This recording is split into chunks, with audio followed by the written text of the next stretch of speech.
Good morning students, good morning. How are you? आप लोग सब ठीक हैं? Class 5th subject Hindi chapter 2 में है मेरी फारसी शिक्षा। क्लास 5th वाले सब्जेक्ट हिंदी चैप्टर 2 की बुक ओपन करिए। चैप्टर 2 इसमें क्या है? मेरी फारसी शिक्षा। तो हम ऐसे बुक को रीड करेंगे। सब लोग अपनी अपनी बुक ओपन करिए। पेज नंबर 12 अपनी अपनी बुक ओपन करिए। इसमें एक चैप्टर में क्या है? मेरी फारसी शिक्षा। तो हम रीड करेंगे सबसे पहले बुक को और इसे एक्सप्लेन भी करके बताऊंगा, ताकि जिससे क्या आपको ये क्वेश्चन आंसर जो प्रश्न उत्तर है करना क्या आप लोग को ईजी हो जाएगा। तो देखो मैं करता हूँ, आप लोग रेडी हो जाइए। रेडी हैं? ठीक है। जब मैं 5 या 6 वर्ष का था, बोलता है जब मैं 5 या 6 वर्ष का हुआ तो मेरी अच्छा आरंभ कराया गया। जब मैं 5 या 6 साल का था तो मेरा पढ़ना लिखना शुरू हो गया। उस समय प्रचलित प्रथा के अनुसार मौलवी साहब बिस्मिल्लाह के साथ मेरा अच्छा आरंभ करवाया। तो जब वो 5 या 6 साल का हुआ तो उसका पढ़ना लिखना शुरू हो गया। उस समय प्रचलित यह प्रथा थी कि मौलवी उन्हें बोलते हैं जो इस्लाम धर्म के जो आचार होते हैं उसे हम बोलते हैं मौलवी बोलते हैं। मौलवी ने बिस्मिल्लाह के साथ मेरा अच्छा आरंभ कराया था। जिस दिन अच्छा आरंभ हुआ था तो उस दिन सबको मिठाइयाँ, बोलता जिस दिन मेरी पढ़ना लिखना मेरा शुरू हुआ था तो सभी को मिठाइयाँ बंटवाई गई थी। जिसमें से पढ़ने वाले कौन थे? 3 विद्यार्थी थे मौलवी साहब के सुपुर्द। कितने विद्यार्थी थे? 3 विद्यार्थी थे। मौलवी साहब को 3 विद्यार्थी सुपुर्द किया गया था, सौंपा गया था। सुपुर्द मीन्स होता है सौंपना। एक मैं और 2 मेरे कुटुंब चचेरे भाई थे। कुटुंब मीन्स होता है परिवार के भाई, चचेरे भाई परिवार के लोग जिसे बोलते हैं। कुटुंब में और कुटुंब, एक मैं और 2 मेरे कुटुंब के चचेरे थे, परिवार के चचेरे भाई थे। हम तीनों में से यमुना प्रसाद जी सबसे बड़े थे। उनमें से जो 3 थे उनमें से कौन सबसे बड़े थे? यमुना प्रसाद। वे ही हम सबके लीडर थे। वो सबके लीडर में सबके नेता थे। वे हमेशा खेल और शैतानियों में सबसे आगे थे। कौन सबसे आगे थे? यमुना प्रसाद जी जो थे सबसे खेल और शैतानियों में सबसे आगे थे। उनके एक चाचा जो मेरे भी चाचा थे, जो यमुना प्रसाद जी थे उनके एक चाचा थे, वो मेरे भी चाचा थे। बड़े मजाक पसंद थे। वो कैसे थे? जो चाचा थे बड़े मजाक पसंद थे। मेरे पिताजी ने भाई होने के कारण उनमें पिताजी के कई गुण थे। तो मेरे पिताजी के भाई होने के कारण उनमें पिताजी के कई गुण थे। जो चाचा थे उनके पिताजी के भाई थे। जो पिताजी में थोड़ी बहुत गुण थे वो उनमें भी थे। तो उन्हें घोड़े की सवारी बहुत भाती थी। किन्हें? जो चाचा थे और वो पिताजी को भी उनके चाचा को उन्हें घोड़े की सवारी बहुत भाती थी। और वे बंदूक और गुल्ले चलाना भी बहुत अच्छी प्रकार से जानते थे। गुल्ले चलाना और बंदूक चलाना भी अच्छी तरीके से जानते थे। वे फारसी के ज्ञाता थे। फारसी के चाचा, पिताजी ये चाचा, उनके क्या चाचा क्या थे? फारसी के ज्ञाता थे। और शतरंज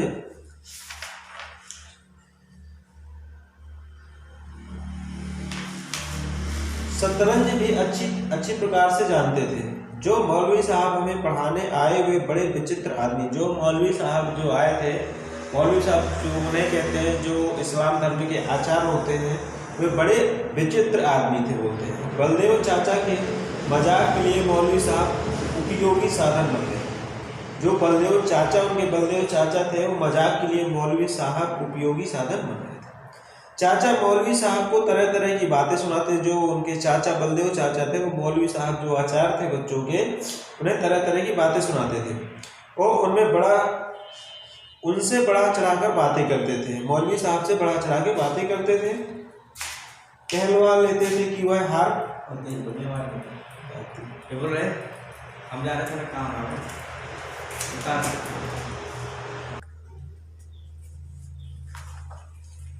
तो चाचा मौलवी साहब से तरह तरह की बातें सुनाते हैं। चाचा जो थे मौलवी साहब को तरह तरह की बातें सुनाते थे और उनसे बढ़ा चढ़ाकर बातें करते हुए कहलवा लेते थे कि वह हर काम जानते हैं और कर सकते हैं। मौलवी साहब इस बात का भी दावा करते कि वे शतरंज खेलना बहुत अच्छे से जानते हैं, परंतु मैंने उन्हें बलदेव चाचा से जीतते हुए कभी नहीं देखा। किसने नहीं देखा? जो बच्चे थे, बलदेव चाचा से मौलवी साहब को कभी जीतते हुए नहीं देखा। वे हमेशा शतरंज में हार जाते थे। हम सब बच्चे बड़े कौतूहल से इन मजाकों को देखते थे, परंतु हम सबके लिए बड़ी मुश्किल थी कि कोई भी हंसने का मौका आ जाए तो मौलवी साहब के सामने हमारे लिए हंसना मुश्किल था। कितनी भी बातें मजाक की हो जाए, मगर उनको क्या है, हंसना मुश्किल था। क्योंकि मौलवी साहब जो थे बहुत ही खतरनाक व्यक्ति थे बच्चों के लिए। अब उनके सामने वो लोग हंस नहीं सकते, कितनी भी मजाक की बातें आ जाए, कुछ भी आ जाए, तो हंसते नहीं। एक दिन की बात है कि बलदेव चाचा ने मौलवी साहब को बताया कि बाग में बंदर आ गया। बलदेव चाचा ने मौलवी साहब को बताया कि बाग में बंदर आ गया और बंदरों को गुलेल मारकर भगाया जा सकता है। चाचा कहते हैं कि बंदरों को गुलेल मारकर भगाया जा सकता है। बस इतना सुनना था कि मौलवी साहब ने अपनी तारीफ के पुल बांधना शुरू कर दिए। और फिर इस इतने में वो क्या किया, मौलवी साहब ने अपनी तारीफ के पुल बांधना शुरू कर दिए। वे बोले कि वे गुल्ले चलाने के माहिर हैं। मौलवी साहब जो थे वो गुल्ले चलाने के माहिर हैं। बलदेव चाचा सब समझ गए, परंतु फिर भी मजाक के लिए वे अपने बाग में ले गए और गुलेल और गोली मौलवी साहब के हाथ में देकर चाचा बोले कि खूब खींचकर बंदर को मारिए। गुलेल के साथ में जो गोली लगाई दी जाती है उसे मौलवी साहब को दे दिए और बोलते खूब खींचकर बंदर को मारिए। मौलवी साहब ने खींचकर गोली बंदर को मारी और देखना चाहा कि बंदर को चोट कैसे लगती है। उसी समय उनके बाएं हाथ के अंगूठे से तर खून टपकने लगा। जब वो गोली उन्होंने मारा तो उनके बाएं हाथ के अंगूठे से तर खून टपकने लगा और चोट के तेज दर्द से वह सहम गए, क्योंकि गोली बंदर की बजाय वे स्वयं को मार लिए। वो बंदर को गोली मारना चाहते थे मगर खुद को मार बैठे थे। तो एक दिन हम सब लोग शाम के समय टहलने के लिए गए। एक दिन बच्चे बोलते हैं कि हम सब लोग शाम के समय टहलने के लिए निकले थे। उस समय बलदेव चाचा और मौलवी साहब भी हमारे साथ थे। बोलते हैं कि हम लोग एक दिन टहलने गए। उस दिन जो मौलवी साहब थे और चाचा थे उनके साथ में थे। हम सब चल रहे थे कि तभी एक सांड वहां आ गया। जब हम चल रहे थे तो तभी एक क्या आ गया, सांड, जिसे हम बैल या सांड बोलते हैं, तो सामने आ गया। तो सबने कहा यह सांड लोगों को मारता है। सब लोगों ने कहा कि ये सबको मारता है। यह सुनकर हम सब रुक गए, परंतु मौलवी साहब कहाँ डरने वाले थे। मौलवी साहब कहाँ डरने वाले थे, तो वे अपनी बहादुरी का बखान करते हुए बेखौफ आगे बढ़े। वो डरते नहीं, बोले कि मैं नहीं डरता, तो क्या है अपने उस पर वो आगे खौफ के आगे बढ़ गए। तभी सांड ने उन्हें सींग से उठाकर पटक दिया। तभी उस सांड ने मौलवी साहब को सींग से उठा के पटक दिया। इसीलिए कहते हैं कि किसी के सामने अपनी बहादुरी नहीं दिखानी चाहिए। कुछ दिन बीत जाने के पश्चात बलदेव चाचा ने मौलवी साहब के बंदूक चलाने की शिक्षा ले ली। पहले गुल्ले चलाने में शिक्षा ली तो उनके हाथ में चोट आ गई, टप टप फूटने का। अब क्या दूसरी बार उन्होंने क्या, मौलवी साहब को बंदूक चलाने की शिक्षा देनी चाहिए, परंतु इस बात को मानना कि कोई काम वह नहीं जानते। परंतु इस बात का मानना था कि वो कोई काम करना नहीं जानते थे। मौलवी साहब उनकी शान के खिलाफ था, इसलिए उन्होंने साफ शब्दों में कह दिया कि वह अच्छा निशाना लगा।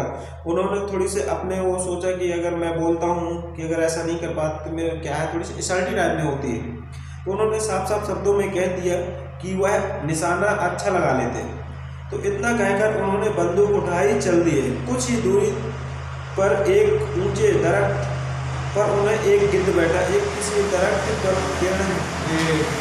बैठा हुआ दिखाई दिया। दरख्त में होता है पेड़ पर एक बैठा हुआ दिखाई दिया। गिद्ध तो नजर आया। गिद्ध काफी ऊंचाई पर था। अंततः बंदूक खड़ी करके ही उस पर निशाना लगाना जा सकता था, बंदूक खड़ी करके। तो मौलवी साहब ने पहले कभी बंदूक नहीं चलाई थी। जब वो कभी बंदूक नहीं चलाई, उन्होंने खड़ी बंदूक को सीने पर रखकर जैसे ही घोड़ा दबाया वैसे ही गिद्ध के स्थान पर मौलवी साहब ही गिर गए। जब उन्होंने अपने सीने पर खड़ी बंदूक रखकर चलाया तो गिद्ध की जगह मौलवी साहब ही गिर गए। तब चाचा ही उन्हें उठाकर घर तक लाए। जब उन्हें फिर वो बलदेव चाचा उन्हें उठाकर घर तक लाए। इस प्रकार के हंसी मजाकों के बीच ही हम सब फारसी पढ़ रहे थे। इसी तरह के हंसी मजाकों के बीच हम सब फारसी, बच्चे बोल रहे हैं कि हम सब फारसी पढ़ रहे थे। कुछ महीनों बाद मौलवी साहब चले गए। दूसरे मौलवी साहब को बुलवाया गया तो वे बहुत ही गंभीर थे। वो क्या है, बहुत ही गंभीर थे, अच्छा पढ़ाते थे। क्या है, वो गंभीर थे मगर अच्छा पढ़ाते थे।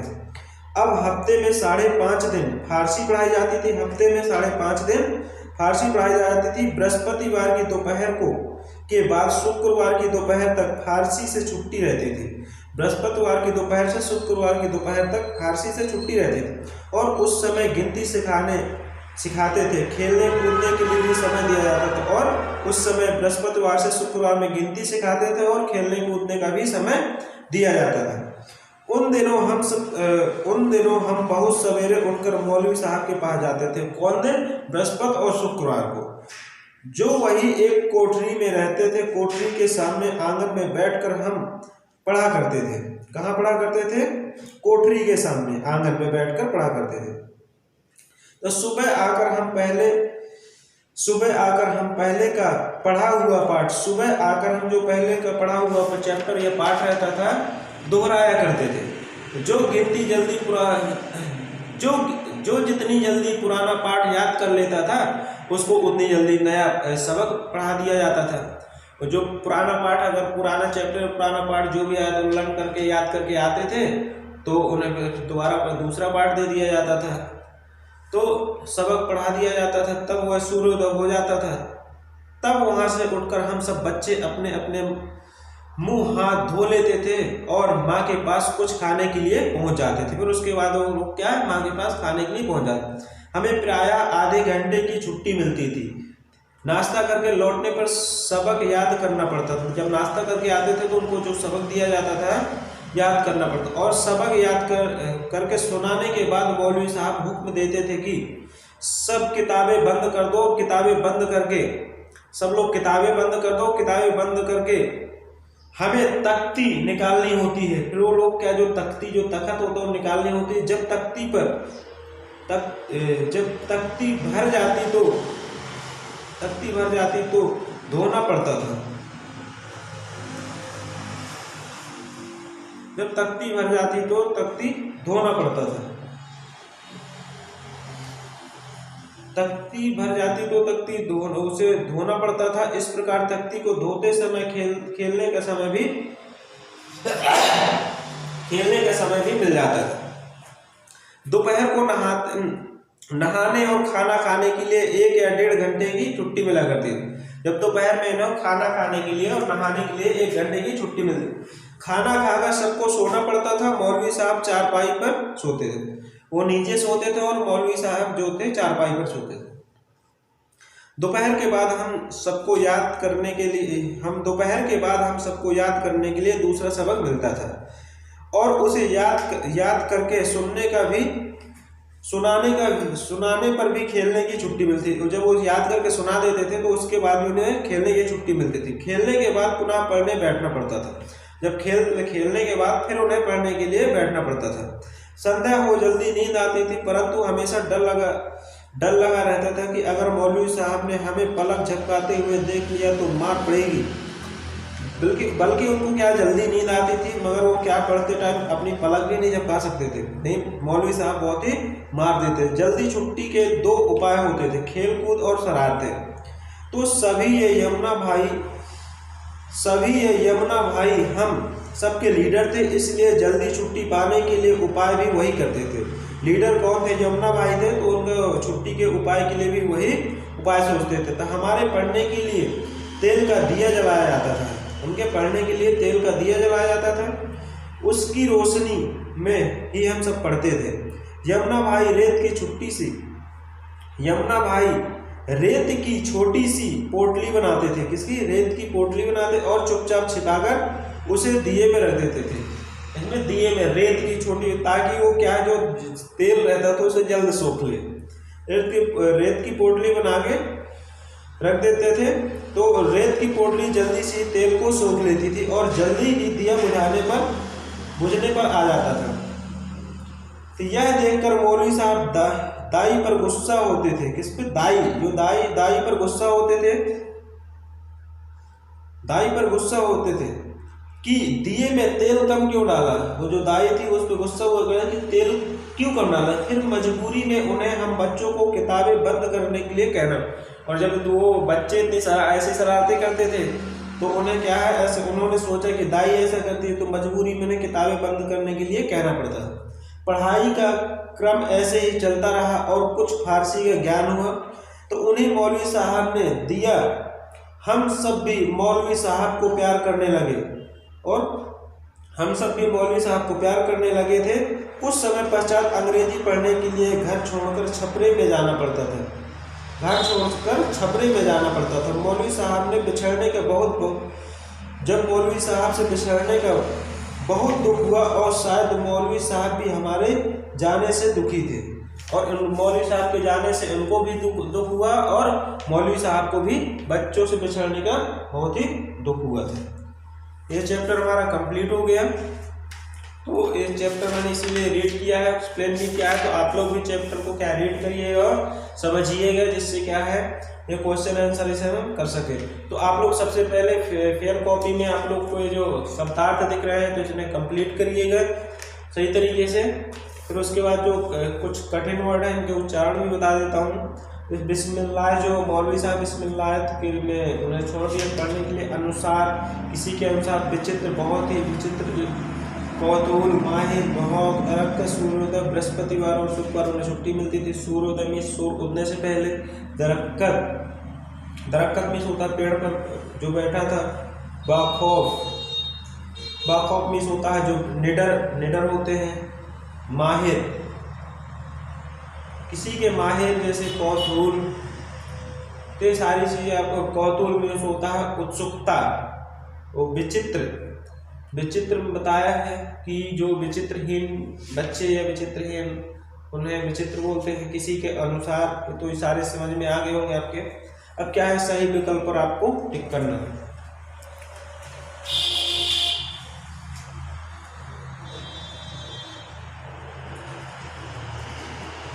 तो अब आप लोग को सही विकल्प पर टिक करना है, तो बोलता जाऊँ, आप लोग टिक करते जाइएगा। तीनों बच्चों में से सबसे बड़ा कौन था? यमुना प्रसाद थे। तो यमुना प्रसाद में आप लोग टिक कर लीजिए। इसमें से 3 ऑप्शन है, करना एक नहीं हमें। राजेंद्र प्रसाद, यमुना प्रसाद, बलदेव प्रसाद, तो हमें यमुना प्रसाद में करना है। चाचा जी कैसे स्वभाव के थे? मजाकिया, झगड़ेलू, गंभीर, तो मजाकिया थे। मजाकिया में टिक कर लेना। तो इसमें से भी 3 है तो मजाकिया में करना है। सभी में 3-3 है जो मैं बोलता हूँ उसमें आप लोगों को टिक करते जाना। पहले मौलवी साहब ने गिद्ध पर किससे निशाना लगाया था? जो गिद्ध था उस पर बंदूक से, गुलेल से, तीर से। तो गिद्ध जो दरख्त पे बैठा था पेड़ पे, तो बंदूक से लगाया था खड़ी करके। तो बंदूक। हफ्ते में 5.5 दिन कौन से विषय पढ़ाया जाता था? हिंदी, अंग्रेजी, फारसी।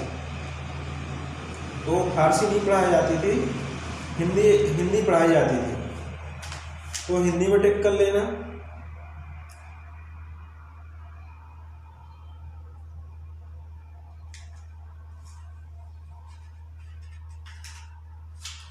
और नए मौलवी साहब कहाँ रहते थे?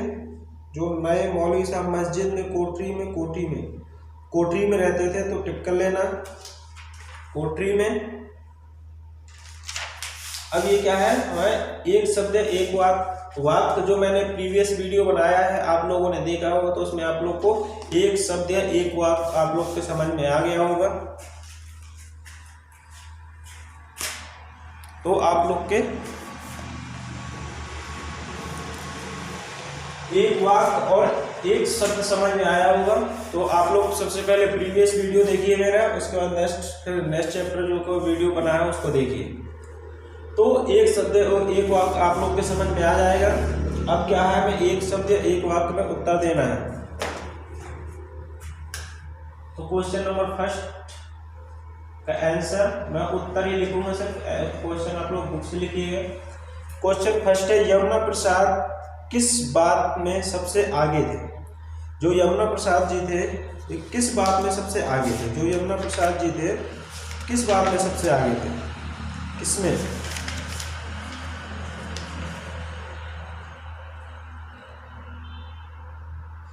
खेल और शैतानियों में।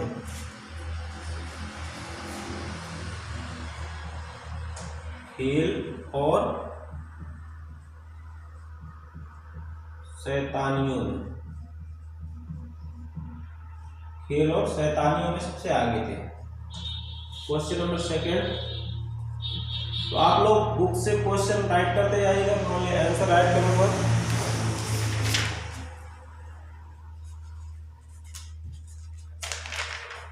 सेकंड क्वेश्चन है, चाचा जी का क्या नाम था? बलदेव। आंसर में हम लिखेंगे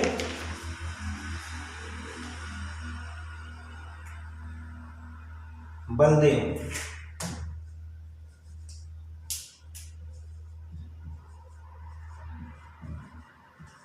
बलदेव।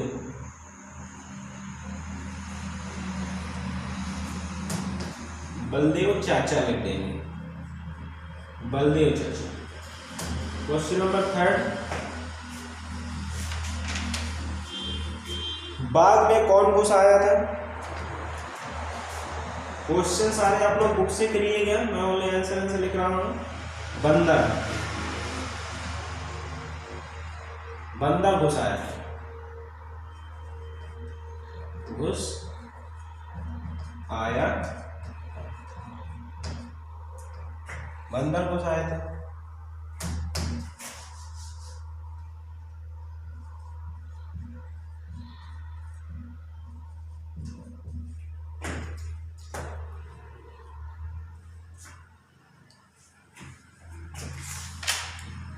बच्चे कहाँ बैठकर पढ़ा करते थे? जो बच्चे थे कहाँ बैठकर पढ़ा करते थे?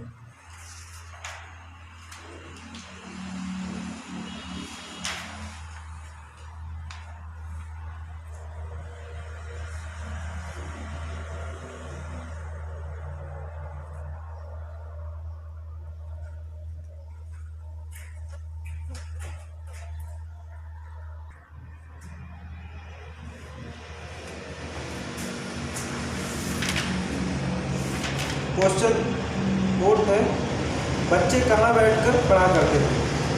तो बच्चे थे कोठरी के सामने आंगन में बैठकर पढ़ा करते थे। तो क्वेश्चन नंबर फोर्थ है, उसका उत्तर लिखेंगे कोठरी के सामने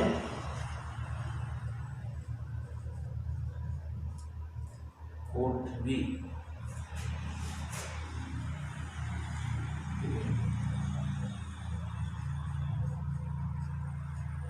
कोठरी के सामने आंगन में बैठकर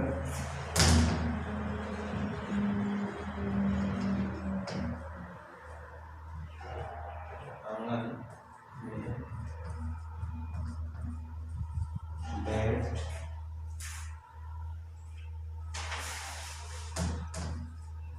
बैठकर पढ़ा करते हैं।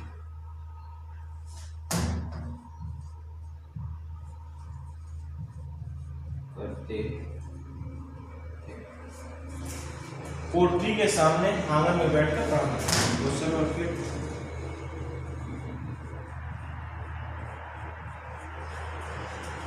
क्वेश्चन नंबर 4 में है कि मौलवी साहब ताई पर क्यों गुस्सा हुआ करते थे? जो मौलवी साहब थे ताई पर क्यों गुस्सा होते थे?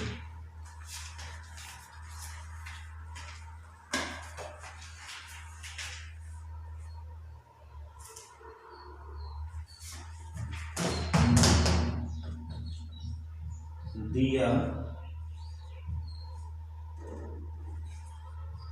बुझने के कारण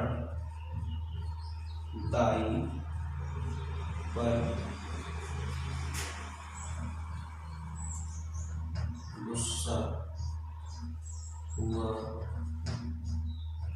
करते थे, क्योंकि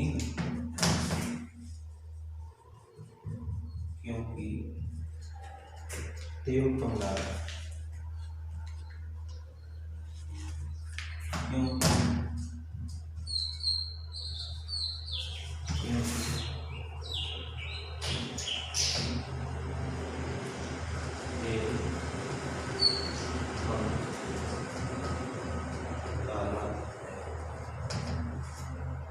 दिया बुझने के कारण दाई पर गुस्सा हुआ करते थे क्योंकि तेल कम डाला।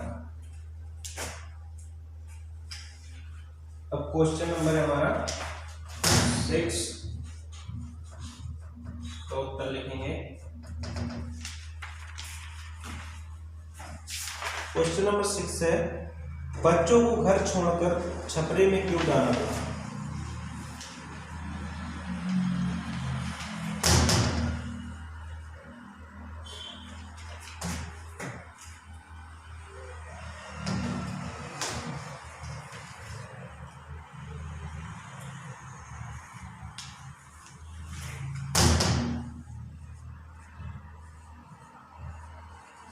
अंग्रेजी पढ़ने के लिए घर छोड़कर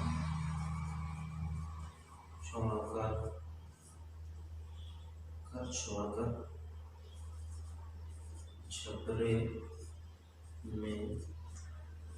में जाना पड़ा। अंग्रेजी पढ़ने के लिए घर छोड़कर छपरे में जाना पड़ा।